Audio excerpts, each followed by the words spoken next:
Hello. I'm Sarah, And I'm Cole. and you're listening to Borrowed Bones. It's a podcast about fucked up families and familial relationships. Whether you're related by blood or by bond, we can all agree that families bring us up and tear us down.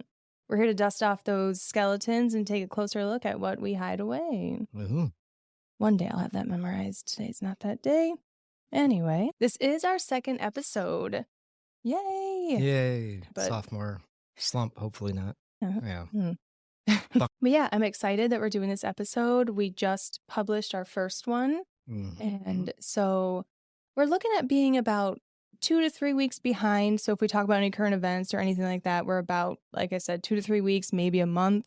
If I get really good at batching, hopefully we're a month behind. But right now I'm a little excited. So I'm just publishing as we go. Yeah. Alrighty. What are we learning about today? What fucked up family?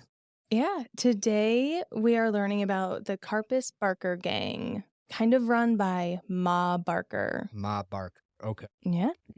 What era of history are we talking about? What, Old West? More recent?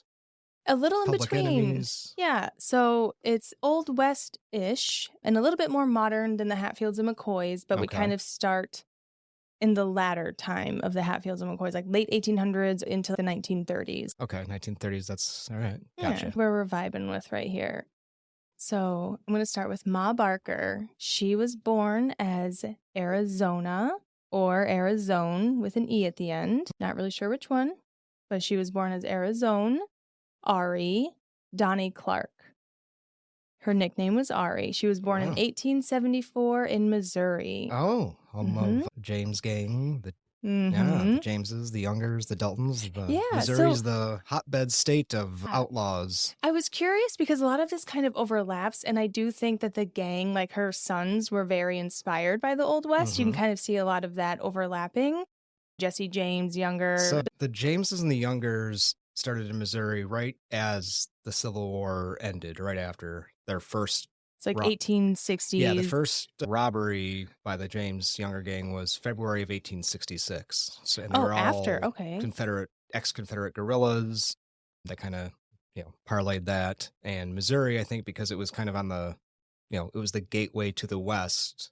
So that was like the cusp of the frontier. And that's kind of, it was that transition from the Old West, or from the Wild West to obviously the East Coast. So the families there were more hard scrabble and led to the development of so many outlaw gangs. It makes a lot of sense. We just went to New Mexico a couple weeks ago for Cole's 40th birthday. Sorry to out you on that, but yeah, the big 4-0. And I couldn't help but think, because I was already researching Ma Barker and all of this, and I didn't realize how close to the Old West and Wild West they really were.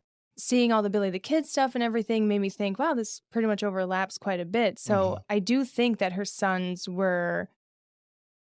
I think they grew up listening to these stories, which is pretty interesting. Oh, they read the dime novels and Wide Awake library stories about outlaws from the West. And maybe they didn't read. I don't think they were very literate, but they at least heard about them. Yeah, there's the oral tradition, folk stories. So anyway, Arizona or Arizone. Her first name. It doesn't matter anyway, because she gets nicknames because that's how it was back then. So she had a nickname of Ari, but then Ari turned to Kate. I don't know why. Half the women back then were nicknamed Kate for some reason. Who knows? Throughout this story, I'm going to call her Kate and then Ma. That's the same person. Ma. Kate's mother was Emmeline and her dad was John. And John died or left by like 1885. So Kate was about 10 or 11 years old. Okay. And then after her dad left or died, the family moved to Lawrence County, Missouri, just another spot in Missouri. So they were poorer. Okay. Yeah. Land. Just kind of going about, drifting about. Not well-to-do, not affluent. Okay. Yeah, they're just kind of making their way. And then in 1892, Kate was 18 now, and she married George Barker. Hence her married name. And here we go. Yep. So now she's Barker, and they moved to Aurora, Missouri. And that's... So she got married in 92? 1892. And she was born... Okay, so she was 18. Yeah, okay. 18. Right. You checking my math? No, I was just checking her age. 'Cause at first I thought she was like 14 when she got married. Then I was like, no, I did the math in my head and she was 18. Right. So 18. Yeah. All right. And then they moved to Aurora, Missouri, where they had their 4 boys. And the older 3 boys attended grade school. The younger one never really went. They moved around quite a bit, so I think that was kind of part of it. Her oldest son was named Herman. Herman. He was born in 1893. Lloyd was born in 1897. Okay. Arthur, who also went by Doc, he was born in 1899.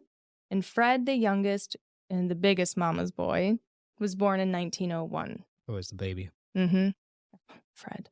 And there's just the 4 boys. Are there any other sisters? Nope. Or okay. Nope. Gotcha. She's the ultimate boy mom. Okay. That is who she is. That is how she identifies. And she loves it. The oldest son, Herman, he was fascinated by the Old West. He loved Jesse James and the Youngers. Okay. Yeah. And everything, like you said, happened right where they were living. Yeah. So they heard all about it. They loved it. And I walked through the towns that they robbed and could probably point out things, and they probably still saw gunshots and, things like that from that time. One kind of knew everyone, so you probably were talking to old timers who knew the Jameses or the Youngers or, Yeah, I think so. So he was really into that. The oldest brother, so I'm sure he influenced the Youngers. Yeah. No pun intended. Hey, here's a pun. I am named after Cole Younger, the eldest of the Younger brothers. Oh, yeah, I always forget that. You should do that episode. First American bank robber. Yeah. I'll leave that research up to you. Yeah, that's a fucked up family. Well, is it? Not that really. Well, they're outlaws. Up. Yeah. Anyway. Yeah. We're focusing on this family right now. Sorry. Back to the Barkers. So then fast forward a little bit to March of 1915. All right. We're in Webb City, Missouri, or Joplin, Missouri. I don't know. Honestly, in the early years of them, there's some reports of things, but there's not a lot of really great reporting. Yeah. So we're in Missouri, 1915. First years of the gang, no one pays attention to. It's not until they become a problem that you start looking back. Herman is 22 years old, and he and another guy, they held up 5 men that were playing cards behind a grocery store. And robbed a dice game, kind of. Right, but I also see that in 1915, he was charged for highway robbery, but they both are the same date. So I have 2 stories, but he's arrested once. Yeah. So this is one of those messy charges reports. Can be worded weirdly, like highway robbery could be some kind of technical legal jargon and not necessarily mean that he robbed somebody on a highway. It could be some, like, if you dine and dash today in Michigan, the charge is defrauding an innkeeper. Are you serious? That's what you're charged with. You dine and dash. It's not larceny or theft. So if someone dines and dashes on me, I'm a bartender.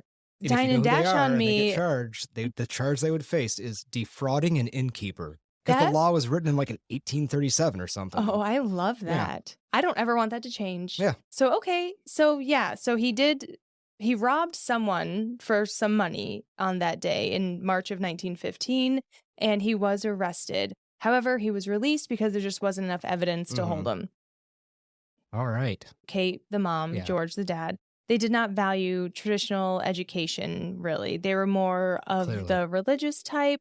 The Barkers were a little bit poorer, like we said, so they just didn't really care about schooling. The kids either needed to work or they needed to make their way. Family. Yeah. Kate was a churchgoer, and she preferred to teach the lessons of the Lord herself to her kids. They were very influenced by sporadic revivals. Okay. Is that like the religion. tent churches? Yeah. The old school, the speaking in tongues and stuff like that. Yeah, what's the term I'm thinking of? Evangelical? Pentecostal. Yeah. Okay. Yes. Signs and wonders and feeling the Spirit move you from within and jumping and clapping and. Kate liked to go to those churches. Yeah. I don't think they were a very moral family. How do they speak in gibberish? It must be an angel. Anyway, well, through all this. They needed some excitement because it sounds like the dad and husband, George, he just wasn't that anything. Hey, the revivals had to be fun. I mean, they were entertaining, so. Well, so George Barker, the husband, he was pretty easy to walk all over. He was described as a shiftless individual. He ended up staying in Missouri and ran a small filling station. Which family basically got more into crime, and he was like, I just don't care. So George just wanted to live a quiet life. He didn't really want anything to do with his family. But Kate and George never got divorced officially. Well, they separated. Across state lines. Never got divorced. Yeah. George and Kate, ended up parting ways in 1928. So we're fast forwarding from 1915. Herman got arrested, released. They moved to Tulsa. And then they ended up parting ways in 1928, where George went to Missouri and had his filling station. This is when the Depression would have started factoring in. Yes. Gotcha. Yeah, the big stuff didn't happen until the Depression hit. Okay.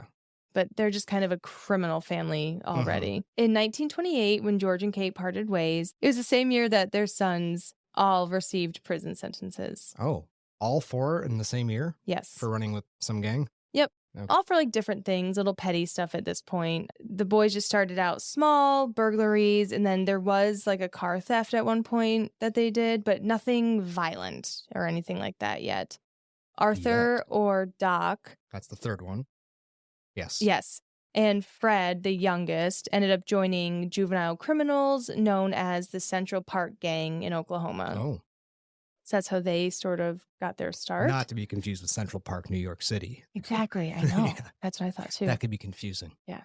And then in February of 1922, I know we're jumping a little. I just wanted us to get George Barker, the dad, out of the picture. Okay. We know that he's no longer a part of it. We're done with him. So February of 1922, Arthur Doc Barker is sentenced to prison for life. Oh, for what? He murdered a night watchman during a botched robbery. Okay. Do you know what he was trying to rob? Store, I read that it was a hospital. Oh. And I couldn't find why or what, or if that was real. A lot of money I kept have in no the hospital. idea. Yeah. A lot of raw cash. Yeah. Maybe drugs? I don't know, but I'm not sure. Laudanum? Yes. But you could still buy cocaine in Sears Roebuck at that time, I think. So that was kind of going on. He was in prison for a little bit for that. And so now let's talk about how the gang was formed. So these brothers are kind of doing their own thing. They're not really a gang yet. They're doing their own different ages, obviously. They're in with their respective peers. Right. They're all just kind of little shits, but just independent of each other. Herman, the oldest, he never got to be a part of the gang. He was in and out of jail for all these things, little things that we mentioned. One time that he was out of jail, he ended up getting into a shootout with police during a failed robbery.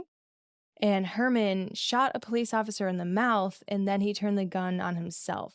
And he successfully completed suicide. He died in 1927 in Kansas.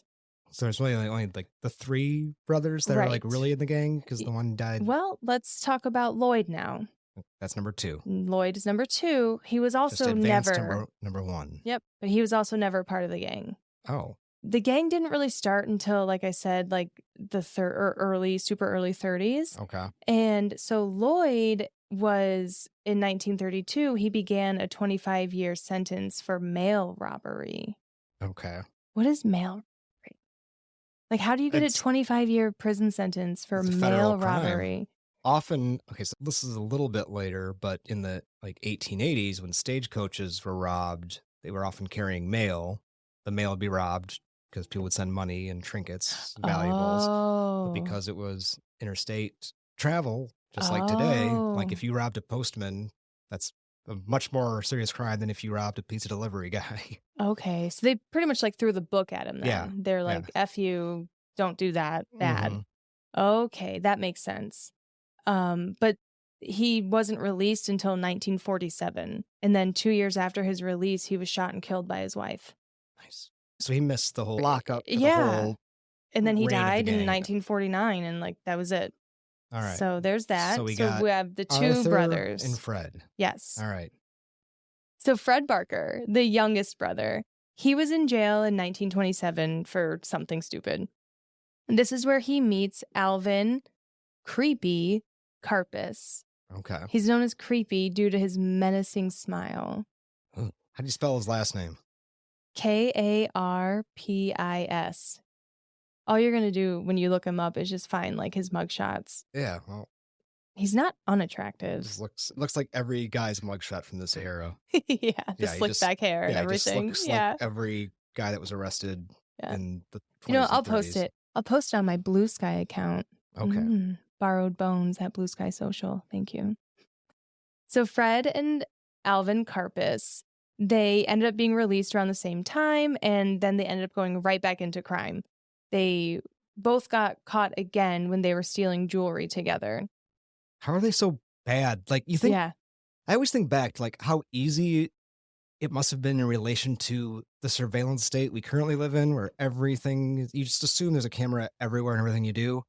But like back then, like, why didn't everyone commit crime? Like, how did you get caught? Like, unless anyone's like actually looking at you as you're Yeah. doing it. No, well, they were caught, and this was in 1931 that they were caught again. And at this point, the youngest one, Fred, is now 30 years old. Jesus, you're too old to be that bad at crime. In an era when just don't commit crime when someone's looking at you, do it. Hey, Fred he might not have ever even gone to grade school. Remember, the first three got grade school. Yeah. He might not have even had that. Anyway, so while they were serving their second little stint in jail together, or prison, whatever, this is when they started to have the idea of forming a gang. Okay. I think Fred Barker, he escaped from jail. I don't really know. It doesn't seem like anyone looked that hard for him if he did, but I also saw that he was unexpectedly released or whatever. He got out of jail. Good behavior. He got out. Yeah, knows. And then Karpis was released soon after that, admitting guilt to his part in the jewelry heist as well. After Karpis was released, he went to meet up with Fred in Thayer, Missouri. So another city in Missouri. They just keep moving around, Missouri, all Kansas, Oklahoma. And he was living with his mom, Ma Barker, and her new friend, Arthur Dunlop. Yes. There's 2 Arthurs now. Yes, so we'll just call him Dunlop. Okay. Yeah. Dunlop also was kind of a pushover. Like Ma and the Barker gang, they're not going to have some patriarchal thing happening here. No. The boys have control. Ma's there to like help as well. Eventually, the Barker gang does end up murdering Arthur Dunlop. So they think that he tipped off the police to some of their crimes. So they just kind of, you're done. Ma says she doesn't know it happened, but I think she knows. Okay. Anyway, we have Fred Barker, who went home to Ma, and Karpis followed. All right. Now we're just waiting for one more addition. Arthur Dock, who was serving a life sentence, he ends up getting released in 1932, and the boys ended up greasing the right palms for that one. All right. So that's how he got out. Now the gang is formed. We have the Karpis-Barker gang, or the Barker-Karpis gang, or the Ma Barker gang. Gotcha. There's the 4 of them. Ma Barker kind of counts, but I would say there's 3. Okay. 3. We have Alvin, muscle. Alvin Karpis, Arthur Dock, and Fred. Okay. During its prime, the gang did have about 25 members that moved within their network. Gotcha. And they actually kind of rubbed shoulders with people that they never really directly dealt with, like Babyface Nelson or Dillinger or anyone like that, but they had people in their gang that were in those other gangs as well. Yeah, the chain gang effect. Yeah. So it all kind of overlapped, which I think is kind of cool. Public Enemies era of the post-Depression 30s, the Dillinger. Yeah, kind of the last of like the Wild West sort of the vibe. Transition from horses to early cars.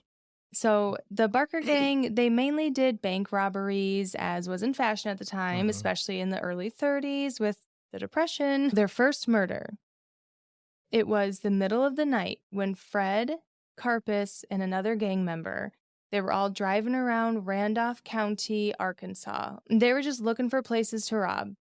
Apparently that's something to do on a night out.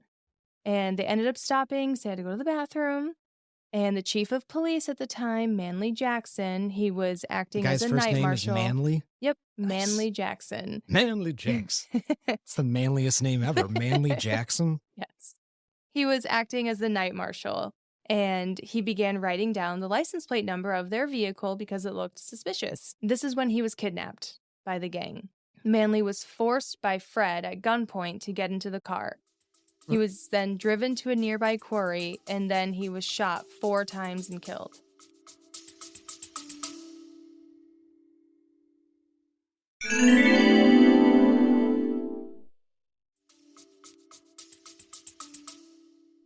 Wow. Yeah. That's involved. Why kidnap the cop? Why not just shoot him there and flee? Shoot him where you find him and go. Manly was found the next day. Like, they didn't try to hide him or anything. They just took him somewhere else, and his end of watch was Sunday, November 8th, 1931. Okay. So he was their first, I guess, known victim. But first homicide yeah, victim. first homicide, yeah. The murder ended up being pinned on 2 local men. So no one ever searched for them for this murder. Town drunk did it or something. Yeah, they were 2 local men that were already convicted of other crimes, and one man actually ended up confessing, and then he has since, like, taken it back multiple times, but they were like, you confessed once, you got it. Yeah, so that's a little sad. Man, how things have changed. Yeah. Huh? And we know that the Barker gang did do it and isn't just, like, claiming it because Alvin Karpis ends up writing an autobiography later in life, and he attributed the murder to Fred Barker. Oh. Yeah. Okay. That's interesting. Yeah, so they did that. 2 months later, another murder. They have Sheriff C. Roy Kelly of Howell County, Missouri. Another cop. Yes. Oh. He was shot and killed by 2 members of the Barker gang while investigating their suspicious car. They're always driving around suspiciously. And he was acting as a night watch or something at the time, too. These aren't even they're not killed during robberies. They're not like collateral damage of a bank teller or they're killing them just for the hell of it, seemingly. Yeah, because they're getting close to them, I guess. Yeah. So Sheriff C. Roy Kelly's end of watch was December 19th, 1931. After that murder, the gang did flee to St. Paul, Minnesota. Oh. So they went up. Yep. Oh, yeah. Well, back then, that's where a lot of the gangsters went. Apparently, that was like a hub and a safe haven. I didn't know that until researching this. They ended up meeting more seasoned criminals, and the gang really shaped up at that point. Got some new recruits. Yeah. So, too, in 1935 was about the time frame of all this gangs, everything they do. Yeah. They robbed dozens of banks, and they dipped into even kidnapping for ransom. The 2 kidnappings were really what elevated. Yes. This is what elevated their status, and this is how they became the focus of the Bureau of Investigation, which then later is formed into the Federal Bureau of Investigation, FBI. So they started with no FBI, and then when they end, there is an FBI. Okay. I always just find that kind of stuff interesting. The first kidnapping is the kidnapping of William A. Ham Jr. Bill Ham. Bill Ham. Gotcha. On June 15th, 1933, the Karpis-Barker gang kidnapped William A. Ham Jr. He was the president and heir to the Ham Brewing Empire in St. Paul, Minnesota. Okay, so he's an adult. They didn't kidnap a child. Oh, no. Okay, he's leader of it all, yes. So it was a nice summer evening when William was leaving the office, or Bill. He was grabbed by 4 shadowy figures and pushed into the back of a car. Ham was then taken to Wisconsin, where he was forced to sign 4 ransom notes. He was then moved to a hideout in Illinois, where he was held prisoner until the ransom was paid. How much was the ransom that was paid? It was for $100,000. Damn. At that time. Yeah. So with inflation. Yeah. I have it. God damn. It's somewhere in the millions. Yeah, of course. Yeah. I found an old newspaper that actually reported on the kidnapping, and it was the Twin Cities Pioneer from 1933. This is the information I got from the article. It was a little hard to read because it had been photocopied so much, but it said that the first news of the kidnapping was received at 5 p.m. Thursday by William Dunn, the Ham Brewery manager. Mr. Dunn received a call, and the caller said, "We've kidnapped Mr. Ham. You will hear from us later." I feel like I'm telling a story to my kids when I'm a nanny. I used to be a nanny, and I would always tell stories. Anyway, so yeah, "We've kidnapped Mr. Ham, and you will hear from us later." All Click. Right. The following morning, Dunn received a ransom note. There was a taxi driver that told the police that a man approached him and asked him to deliver the note to Mr. Dunn. So the gang used the taxi driver as a middleman, and they paid him $2 to do that, which is $48 in today's money. Yeah. And the note stated that Ham was being held for $100,000. And if the money was not paid, that Ham would be killed. That comes out to about $2.4 million. Wow. Yeah. And they paid the guy $48 out of that $2 million? Well, they didn't have that $2 million yet. Oh, not yet. That was an investment on their part. They're hoping to get that back. Yeah. And attached to the note was a postscript signed by Mr. Ham, who was urging immediate payment. And the note demanded the payment be in denominations of 5s, 10s, and 20s. All right. The note continued to say that the payers of the ransom were to use a truck. That's all they had back then. 20s are the biggest bill. It's the 30s. Then the note continued on to say that they were to use a truck from the brewing company. One man was to drive the truck, while the truck was to be opened up entirely as well. So the sides or canvas covering that is on those like old-timey trucks, how they had like those canvas. Yeah, I know what you're talking about. Yeah. Excuse me. The canvas covering needed to be removed. Okay. So no gunmen were hiding. Exactly. Not a setup. Yep. Yeah. Once the money was handed over, Ham was released, and the plan was executed quickly and perfectly. It only took 4 days, and it was done. However, what the gang did not know was that there was new fingerprint technology that was on the scene, and police were now able to lift fingerprints from surfaces that couldn't be dusted for fingerprints. So things like paper and cloth and stuff like that, not like hard surfaces. Yeah, gotcha. I always think of like Ace Ventura when he's dusting the place. Is it When Nature Calls in the bat? Yeah. Yeah, and he's dusting. Yeah. We don't have to do that anymore. There's another new method where they can figure out, it's like a silver nitrate method is what it's called. And they're able to lift prints from paper. So on those ransom notes were a lot of fingerprints. They didn't know what to do with them yet, but they had them. Yeah, so nothing new. Hang on to that, yes. Now we're going to go on to the second kidnapping. The first one went smooth, great, couldn't be better. And Ham was returned. No issue hair out there. Of place. Yep, everything went smoothly. The second kidnapping is where it gets really wonky. Not even 6 months later, they target a wealthy banker in St. Paul, Minnesota. What are they doing with all of this money? Like, why didn't they just stop once they got all that money? Like, I'm always amazed at these old, like... Why don't any of them stop? Yeah, they would, get a bank of, $60,000 and then 3 months later they're robbing another bank. I don't know. They didn't live lavishly. Yeah. They did not. I mean, they got like nice things, and Ma for sure enjoyed nice things, but they didn't have huge houses, big cars, anything like that. I'm sure guns are probably something, but they definitely weren't spending as much as they were making. Yeah. Definitely not. Well, so their target this time is a wealthy banker still from St. Paul, Minnesota. His name was Edward George Bremer Jr., another guy that took over for his dad, Most juniors deserve it. Yeah.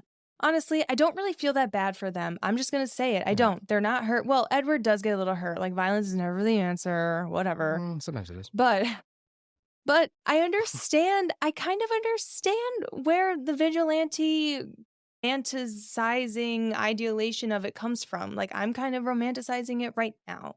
Eat the rich. They're gobbling us up. The fact that he's a junior means that he probably didn't do anything himself to warrant his position. Right there. It's right in the fucking name. Yep. Yeah. So they ended up targeting Edward George Bremer, and he was kidnapped on January 17th, 1934. I'm just going to give you a quick overview, and then we'll get into the details. All right. He was kidnapped the 17th of January, 1934. He was released 3 weeks later.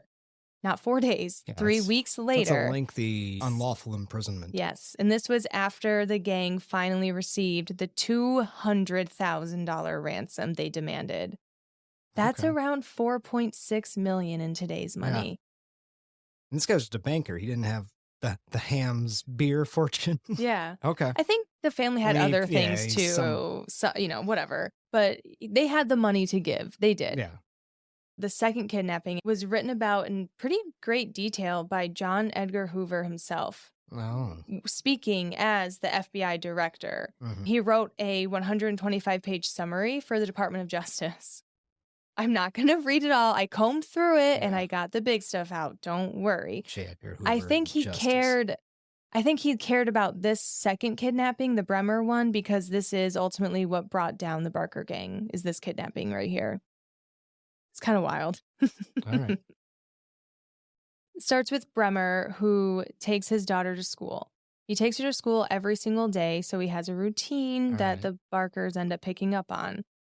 After one day of dropping his daughter off, she's at school. Bremer was sitting at a stoplight when a gunman approached. He pointed the pistol at him, and then another member of the Barker gang opened the passenger side door and struck Bremer over the head several times. Okay. Bremer was then pushed to the floor of the car, and they taped goggles over his eyes so he couldn't see. And then around 10:40 a.m., Walter McGee, a close friend of the Bremer family, received a phone call at his office from a Charles McKee. It's a fake name. Oh, okay. It's the Barker gang. The caller stated that they had Bremer, and they instructed Mr. McGee to go outside his office where he will find a note. Mr. McGee complied. He found a ransom note under a side door of the building. The ransom note said, "You are hereby declared on a very desperate undertaking. Don't try to cross us. Your future and bees are the important issue. Follow these instructions to the letter. Police have never helped in such a spot and won't this time either." They're pretty intense. "You better take care of the payoff first and then let them do the detecting later. Because the police usually butt in. Your friend isn't none too comfortable now, so don't delay the payment. We demand $200,000. Payment must be in $5 and $10 bills." All right. They cut out the 20s. Yeah.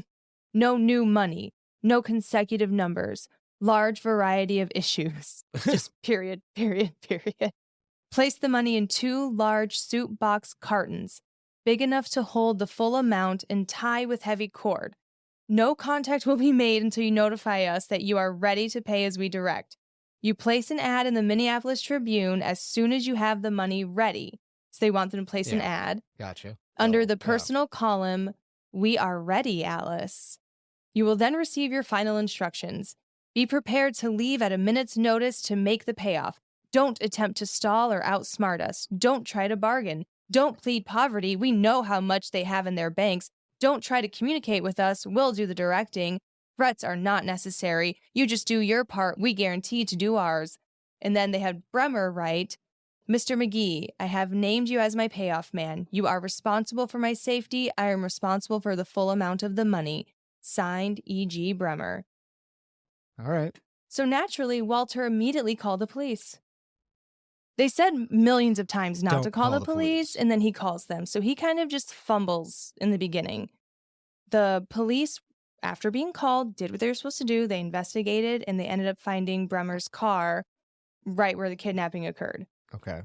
There were bloodstains on the steering wheel, the gear shift, the door sill, floor of the car, and the back of the front seat of the car. So blood was kind of everywhere. So they thought maybe he's dead. Yeah. I mean, they didn't know. Yeah. I mean, let's say you did kill him by accident. You might as well still try to. Yeah, that's true. Ransom. Try anyway. Yeah. There have been botched ransoms before where it happens. Yeah. So might as well kill him by accident. Well, 3 days later, on January 20th, Dr. Nippert woke to a crash. This is another guy that knows the Bremers that the gang is trying to get a hold of. Doctor didn't really care about the crash that much. He just went about his day it wasn't until later in the morning when he received a phone call and the caller told him to go check the front area of his house. So the gang was like, "Hey, look what we did." And when the doctor went, he saw that a bottle was thrown through the plate glass of his front door. All right. And then there was an envelope addressed to him under the door. This gets a little confusing, so there's a lot of envelopes and notes here. So they used Dr. Nippert for all of these letters. I tried to make it as concise as I could. When Dr. Nippert opened up the envelope, he discovered more envelopes. One was to Walter McGee, and the other was to his wife. The note addressed to Walter was from the Barker gang themselves. And they said, "You must be proud of yourself by now. If Bremer don't get back to his family, he has you to thank. You've made it almost impossible, but we were gonna give one more chance. The last. First of all coppers must be pulled off. Second, the dough must be ready." They really spoke this way. It's just so silly. Third, we must have a new signal. When you are ready to meet our terms, place an RRA sticker in the center of each of your office windows. I don't know what that means. I don't know what that means. I didn't care to look it up either. Something. We'll know if the coppers are pulled or not. Remain at your office daily from noon until 8 p.m. Have the dough ready and where you can get it within 30 minutes. You will be instructed on how to deliver it. The money must not be hot, as it will be examined before Bremer is released. We'll try to be ready. We'll try to be ready? Yeah, we'll try to be ready. All right. You're the ones calling the shots. Yeah. That was I thought that was odd too. I don't know. We'll do our best to accommodate you. Some of the words were kind of cut out because they didn't photocopy it a lot. It looks like they typed it on a typewriter and then it got like weird. But I think they're trying to say we'll try to be ready for any trickery if attempted. Okay. Like we'll be ready if you're tricking us, I guess. And then this is positively our last attempt. Don't duck it. And then Bremer signed it at the end again to let people know that he's alive still. Da da da. And then Bremer ends up writing a note to his wife and one to Walter himself. The one to Walter is basically saying, hey, please don't use the cops. Do this alone. Listen to them. Don't use the cops. 10 different ways he says, don't call the police. Then the one to his wife is just saying, it'll be all right. I'm not dead. I know the blood was concerning in the car. Just do as they say. Again, don't call the police. He's just urging them to not call the police. Gotcha. And then nothing was heard of for a few days after that. So then January 25th, 5 days later, another person, Mr. John Miller, receives a call. They told Miller to go home where he's going to find a note on his front porch. However, his wife found the note first, and they now knew that they had instructions that needed to be delivered to Mr. McGee again. And this time it was the ransom note saying $200,000 is what we need. Also, they are now involving Bremer's brother, Adolf. Okay. Yes. They're literally just trying to send this ransom note to anyone who's willing to pay. Maybe no one just likes this guy. Maybe you just picked the wrong fucking guy. Yeah. Like, no one likes bankers. Like, everyone pretends to. Yeah. But so they're getting his brother involved now. They have this other guy involved, all these friends, all these acquaintances. At another point later on, I think there's like a priest that they get a note to. It's insane. People like bankers because of their money. And to hold the banker hostage for money makes no sense. Because the thing we like about him, we have. We have the money. Yeah. Well, anyway, this note now that Adolf has and that Mr. McGee saw and everything is instructing them to take a bag with the ransom money in it and to bring that bag to Jefferson Line's bus station where they need to check in that baggage. They're going to check the luggage into like a baggage room that's in the bus station.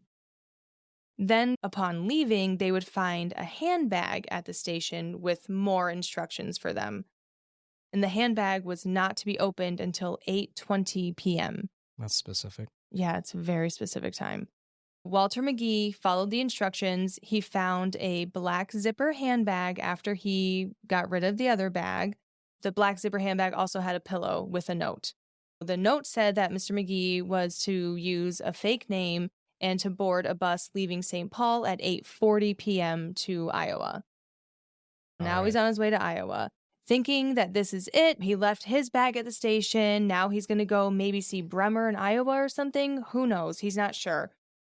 Nothing happened. Nothing. Investigators ended up learning that there was another ransom note left at the new Hotel Brunswick in Minnesota, in another city. Okay. And there was a man that was dressed like a farmer that ended up telling the man at the hotel that there was a bus from the Twin Cities that would arrive around 10:30 p.m. So the farmer wanted to leave a package with the hotel to give to this passenger. The farmer ended up saying that the package contained medicine for this future bus traveler. All right. So this hotel's waiting, and they're waiting and waiting. It ends up being a month that no one claims his bag, so nothing happened. Who the hell holds on to something from Yeah. This ends up sitting around longer than Bremer's like in being kidnapped. They finally open it up after a month, and there was a note that stated that all of the previous instructions were to be canceled. That's it. All right. So what happened to the kidnapped victim? He's still with them. Oh. Yeah. Now we're going to jump to January 5th. And the whole bus fiasco and everything was January 25th. So now we're jumping ahead. We're jumping back? January 25th was when the bus fiasco happened. Now we're jumping forward to February 5th. Oh, okay. So January 5th at first. That's why I was... Sorry, February 5th. Okay. Yes. So now we're in February 5th. It's about 11 days later. Bremer's secretary ends up getting a note from a man who came to the back door of her home. So they are attacking at all sides here. And the note urged that the negotiations proceed in accordance with the instructions outlined by the kidnappers. That's all they want, is to be listened to. The following day, February 6th, a priest was approached by a man at his home. And the man asked the priest, "You know the Bremmers?" The priest said yes. He was handed the note, and the note was then addressed to Adolf. A man that approached the priest, not a boy. Yeah, right? Things could have gone sideways very quick. Come into my rectory, boy. Anyway, the note was addressed to Adolf, Bremmer's brother. In the note, it said that the coppers gymmed the last payoff. And then it gave more instructions for another way to hand off the money. The FBI agents recorded the serial numbers this time on all of the bills. And then, in compliance with the note, Walter McGee, on February 6th, he obtained a Ford sedan with the $200,000 of ransom money in it, in the 5s and the 10s that they asked for. He drove to University Avenue, St. Paul, Minnesota, which is where they wanted him to be, at 8 p.m. Walter then saw a parked car, a Chevy Coupe, with Shell Oil Company signs on each door. Okay. Walter transferred the money from his sedan and entered the Chevy Coupe. The coupe was empty. And in the left front door pocket of the Chevy Coupe, Walter found keys and a note directing him to deliver the ransom money. The note said, "Go to Farmington, Minnesota. The Rochester bus will arrive there at 9:15. Leave at 9:25 p.m. Follow 100 yards in back of this bus." Okay. This letter was typed very awkwardly by whoever wrote it at the Barker gang. He was asking for Walter to go to Farmington, Minnesota, go to the bus station, see the bus that will arrive at 9:15. The bus will then leave at 9:25. Follow the bus, but stay far back. As you follow the bus, turn on the first road to the left and proceed at 15 miles per hour until you see 5 flashes of lights. Then stop and deposit the packages of money on the right-hand side of the road. Leave the 2 notes, get in the car, and go straight ahead. This is ridiculously complicated. It is. Walter did it, though, and it's done. The ransom was now paid, and on February 7th at 8 p.m., Edward Bremmer was released in Rochester, Minnesota. I kind of hope they were going to kill him anyway, so it was all just Nope. Happy ending. He was released, and the gangsters told Bremmer to get out of the car in the middle of the street, stand with his back toward the direction in which the abductors were heading, so he couldn't see where they turn. And then he was to count slowly to 15, after which he could remove the bandages that were over his eyes. This feels like movie stuff. It's very complicated. After the Bremmers returned home safely, he told investigators everything that he could remember. Bremmer did a really good job at helping out. He was able to tell them about the wallpaper that was inside. He was able to tell them he could hear traffic, he could hear kids playing, and he could hear dogs barking. So that kind of narrowed them down a little bit to where they were looking at. Now the investigators are going in full force, and on February 8th, a day later, the agents ended up retracing Walter's steps, the route that he took during the ransom, to see if they could find anything. Yeah. They did end up finding flashlights, and I didn't know this, but vintage flashlights at the time had specific things about them. The report that I read said that this flashlight had red filmo lens, which, when I looked it up, is not a thing. But this one report... Different spelling or something. Right. Something's off. So I don't know. It looks like vintage flashlights used to have specific lenses or specific sort of colors to certain things. Okay. And that's how you knew who made it. Oh, yeah. Okay. What... Or where it was manufactured. Yes, the manufacturing. And where it was sold through. So, back then in the 20s and 30s, even the 50s, it was easy to kind of trace where things were because you're not buying everything on fucking Amazon. Mm-hmm. So they were able to trace where these flashlights came from in the store that sold them. When they went to the store, they asked the clerk if she remembered seeing anyone, showed some pictures, and she was like, "Oh, yeah, I know that guy." And she recognized Alvin Karpis. This clerk was able to connect Alvin Karpis directly to the flashlight, which was then connected directly to the kidnapping of Bremmer. So they have one solid lead right away. Mm-hmm. Implicated by a flashlight. Yeah, a flashlight. They did really good detective work back then, I think, for when they wanted to anyway. Well, yeah. A few days after that, February 10th, there was the sheriff of Columbia County, Wisconsin, who found 4 gas cans in a tin funnel that had fingerprints all over the cans. Okay. They were able to lift fingerprints from the cans connect them to the fingerprints from the ransom notes from previously, and they knew that they were Arthur Doc Barker's fingerprints. Now they had Arthur connected directly and Alvin Karpis directly connected. This is in the evening time. We are both tired. And I had a margarita. It's fine. And then do you remember those serial numbers that I mentioned kind of quickly that the police jotted down? Oh, yeah. Yeah, during the second ransom. So in late April of 1934, the serial numbers started to be reported by banks in the Chicago area. It had been a little over a month since the release of Bremer, and this is when the FBI started receiving all this information. They're kind of looking in Chicago. They're closing in on that, but also what's happening in the background is Fred and Ma Barker are now in Florida. And Fred ends up asking a hotel manager in Miami about a quiet place to live. And the manager tells him of a nice little cottage for rent nearby Lake Weir in Florida. All right. Fred and Ma move in November. This is November of 1934. He doesn't have a girlfriend or anything. I think there are some girls in there. Traveling the country? No, I think there are some women and kids and stuff involved at some point. We just don't care. Like, that's not about them. And from what I did read, Ma Barker was always a little jealous and didn't really treat the partners that great. Like, I think they had flings and partners and stuff. It just didn't matter. Okay. So Fred and Ma end up moving into that cottage in November. While Fred and Ma are making moves, Arthur Doc Barker, he's still trying to evade capture, but he's the one in Chicago being real dumb. So in December of 1934, the FBI tracked down Doc Barker, and early January of 35, he was arrested in Chicago. Yep. So they got Dillinger, too. Oh, yeah. I don't really know much about Because he was just shot coming out of a movie theater, gunned him down. Well. But Doc ended up being sentenced to life in prison at Alcatraz. And I'm going to follow this thread a little bit because his end of life is interesting.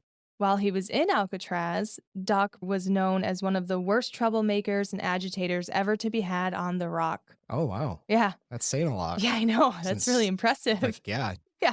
The shit rose to the top. Mm-hmm. He was sentenced in 1935, and then on January 13th, 1939, he's only in there for 4 years. There's 5 men, including Doc, that escape from their cell house. And a guard notices them in the middle of the night that the bars of those cells are all cut off. And then the bars of a window were also cut off. And the drop from that window was about 8 feet to the ground. So survivable for sure. Yeah. And eventually, though, by not even sunrise, Doc and all the men were found. Yeah, I was gonna say I know the famous story of 3 guys who did escape and never showed up, but it wasn't that when you're like, there's 5 guys, I'm like, this isn't the same case then. Nope. Yeah. Nope. I think the plan was to build a raft or something, but they just couldn't get their shit together. I mean, that's hard. I mean, the fact they got out at all is impressive. Yeah. Doc did resist arrest, and he was fired upon by the guards. And he didn't die immediately, but he did end up dying later that evening from the wounds. Oh, so he was mortally wounded. Yeah. And it was Friday the 13th, which is interesting. And he, on his deathbed, was quoted as saying, "I am crazy as hell. I should never have tried it."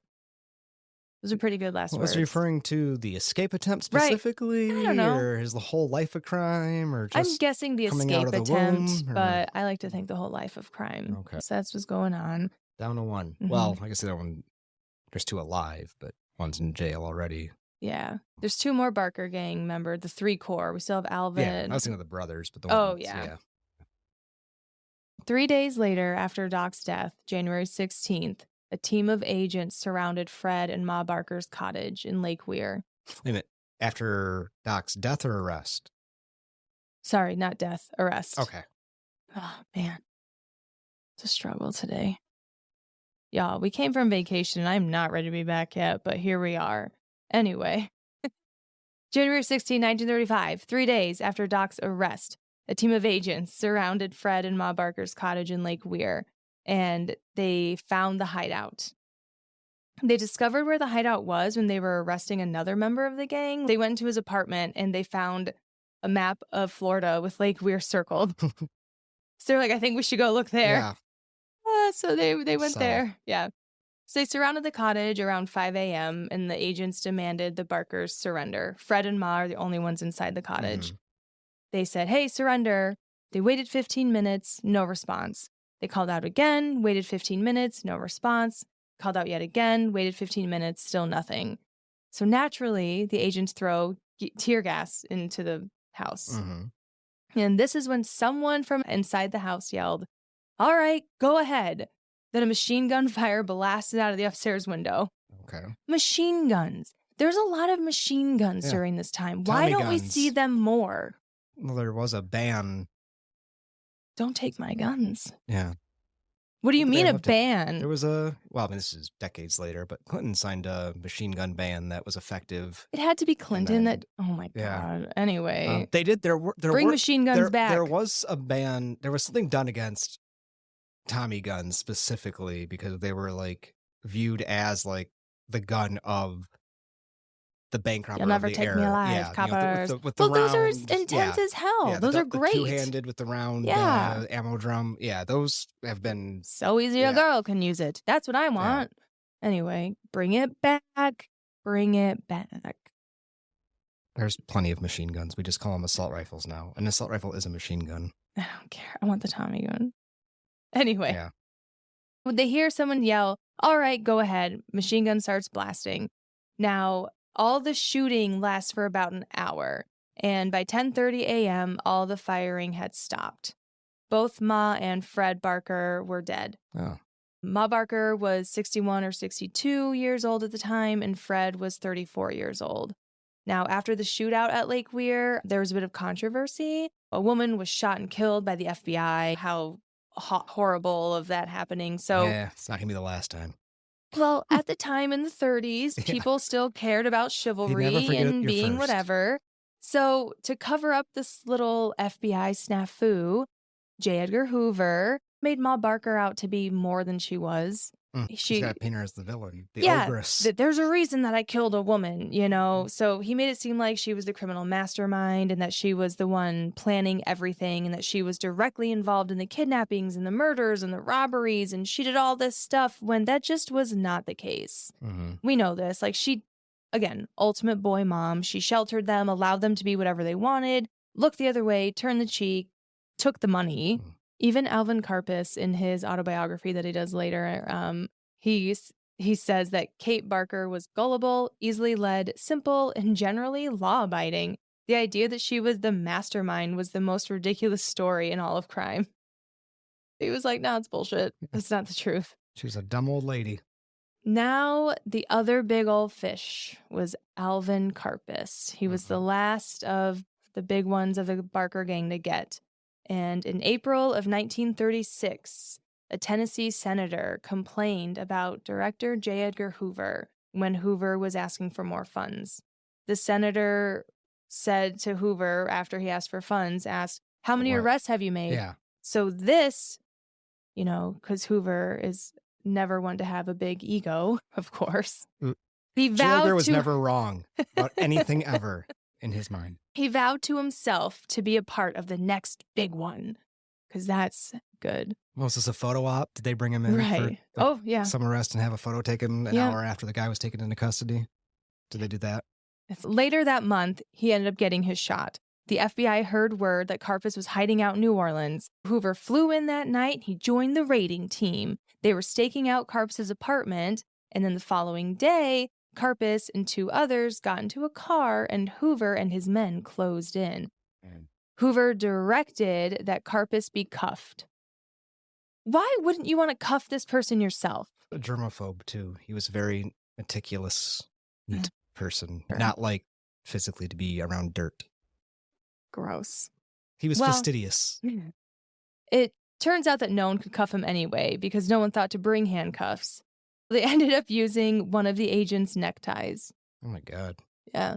Karpis was also sentenced to life in prison at Alcatraz. He was paroled in the late 1960s, though, at 61 years old.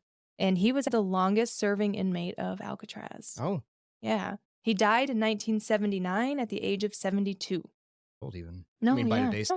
But he did live quite a long time, and and that's the end of the Karpis-Barker gang. I think Ma Barker gets a little too much credit. for being a part of it all. I think she just benefited from it quite a bit. Yeah. But I think it's a big warning to all you boy moms out there that like your sons can do wrong and please correct them. It's kind of similar to, kind of bring this full circle, but when the Pinkerton Detective Agency raided the ranch house of Jesse and Frank James's mom and threw a bomb in and only succeeded in ripping off her arm and killing their younger brother. And the Pinkertons tried to paint her as like the mastermind of their gang, which was not true at all. Yeah. We'll step out from the Old West for a little bit here. Our next episode will be a little more modern, dipping into like the 50s, 60s, 70s, and more on like the Colorado, California kind of side of things. So I promise we're not only obsessed with the Old West, but we kind of are too. Public Enemies. This was an Old West era. This is a different era. Yeah, it's getting a little bit newer-ish, the Tommy guns and the coppers and the little ransom notes. Yeah, the romantic side of it. Yeah, so thanks for listening. Yes. We do have a Blue Sky account because I deleted everything else because the world is scary out there. So if you want to follow the podcast, we are Borrowed Bones on Blue Sky or Borrowed Bones Podcast. It's kind of hard to search on that app, I got to be honest with you. But keep going, keep trying. The more that go, the more it will grow. Yeah. Also, my personal Blue Sky is Daughter of Marauders. I will never get rid of that name. It was my Insta. Now it's my Blue Sky. It's a good name. Yeah. So thank you, and I hope to get some new followers soon. Yeah. Yeah. Bye. Bye.